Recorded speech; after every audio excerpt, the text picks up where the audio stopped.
کتنے لوگ تھے جو ہمارے ساتھ چلتے ہوتے تھے؟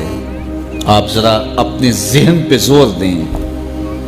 بچپن کے دوست، کلاس فیلوز، کاروباری ساتھی، گلی محلے کے لوگ، رشتہ دار، اعزاء و اقربا، آباء و اجداد، اور کتنے لوگ آپ کے مخالفین، معاندین. یہ ساری فہرست ذہن میں لائیں تو ایک دم خیال پڑتا ہے فلاں بھی چلا گیا، فلاں بھی چلا گیا. کوئی سال کے بعد اچانک کوئی بات یاد آتی ہے تو یاد آ جاتا ہے، کوئی 6 ماہ کے بعد یاد آتا ہے. کئی ایسے لوگ ہیں کہ سال ہا سال بعد یاد، ہاں وہ بھی ہوتا تھا. مٹی کا رزق بن گئے، قصہ پارینہ بن گئے. کہانی تو اتنی سی ہے نا، جو اکڑ اکڑ کے چلتے تھے آج وہ مٹی کا رزق بن گئے. جو اپنے بدن پہ چٹکی مٹی بھی نہیں پڑنے دیتے تھے آج ان کے کفن بھی تار تار ہو گئے. حضرت غوث اعظم فرماتے ہیں قبرستانوں میں جا کے دیکھو کیسے کیسے حسینوں کی مٹی خراب ہو رہی ہے. اللہ اکبر. بدن خاک میں مل گئے، ہڈیاں چور چور ہو گئی، ریزہ ریزہ ہو گئی.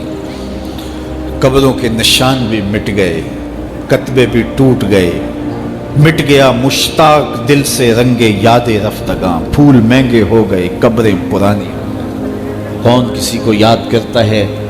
اور اسی طرح ہم مل کے مٹی کا رزق بننے والے ہیں، لیکن کوئی ایسا کام چھوڑ جائیں گے، اپنے رب سے جڑ جائیں گے، اپنے رب کے بندوں سے جڑ جائیں گے، رسول کریم کے دامن کو تھام لیں گے تو پھر موت بھی مرنے نہیں دے گی. پھر سرخرو اور سر بلند ہوں گے، پھر عزتوں کے تاج سروں پہ رکھے جائیں گے، وقار کی مسند پہ بٹھائے جائیں گے. فقیر نام تنا دا باؤ، قبر جنہ دی جیوے ہو. پھر قبروں پہ بھی چراغاں ہوگا جب ہم ان سے جڑ جائیں گے. تو یہ مختصر زندگی کی تمام تر لطافتوں کے حصول کے ساتھ گزرنی چاہیے. کتنے نوجوان ہیں جنہوں نے اپنی توبہ کو مؤخر کیا تھا بڑھاپے کے لیے، اور آج قبرستانوں میں دفن ہیں. آپ جا کے قبرستانوں میں دیکھیں، وہ سوچتے تھے کہ ابھی تو جوانی ہے، جوانی سے لطف اندوز ہو لیں، بڑھاپے میں توبہ کر لیں گے. لیکن بڑھاپا نہیں آیا، موت آ گئی.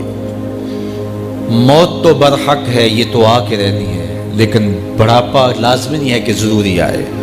حضرت امام غزالی نے ایک بڑی خوبصورت بات لکھی.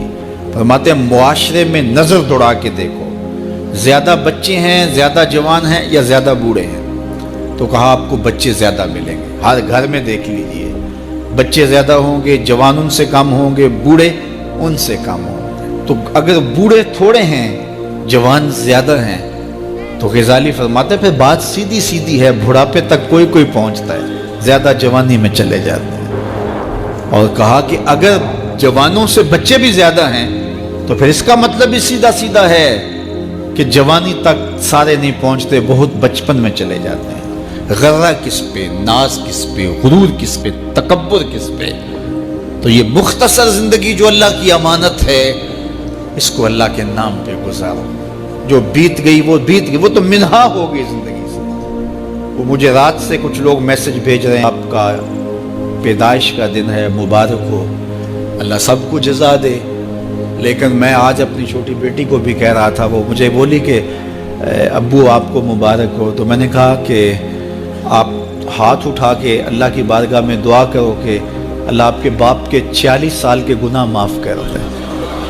یہ تو زندگی گزر گئی ہے، 46 سال میرے ہاتھ سے نکل گئے ہیں. میں الٹا بھی لٹک جاؤں تو یہ میرے ہاتھ نہیں آ سکتے. اگر میں نے اچھے گزارے ہیں تو مجھے مبارک ہو اگر قبول ہو گئے ہیں، اور اگر اچھے نہیں گزرے تو مجھے توبہ کرنی چاہیے. زندگی کی کوتاہیوں سے توبہ کرنی چاہیے. ہم سمجھتے ہیں ہم بڑے ہو رہے ہیں، حقیقت میں ہم چھوٹے ہو رہے ہیں. ہم اپنی زندگی کے اہداف طے کریں، زندگی کے مقاصد طے کریں. ساری زندگی اس کے گرد سفر کرنی چاہیے. کئی لوگ ساری زندگی گزار دیتے ہیں، ان کو ساری زندگی راستے نہیں ملتا کہ جانا کدھر ہے. وہ کیوں؟ وَأَضَلُّ السَّبِيلَ. اللہ فرماتا وہ بھٹکے ہوئے مسافر ہوتے ہیں. اللہ سے راستہ مانگو، آہستہ چلو، لیکن منزل کا تعین کر کے بڑھو. بڑھتے رہو، منزل تمہارا استقبال کرے گی. آج مشکل ہے تو کل آسانیاں ہوں گی. تو یہ زندگی تیزی کے ساتھ کٹ رہی ہے. لمحہ لمحہ میں اور آپ موت کے قریب ہو رہے ہیں. قبل اس سے کہ وہ وقت آئے کوئی حجت باقی نہ رہے، مجھے اور آپ کو اپنی آخرت کی تیاری کی کوشش کرنی چاہیے.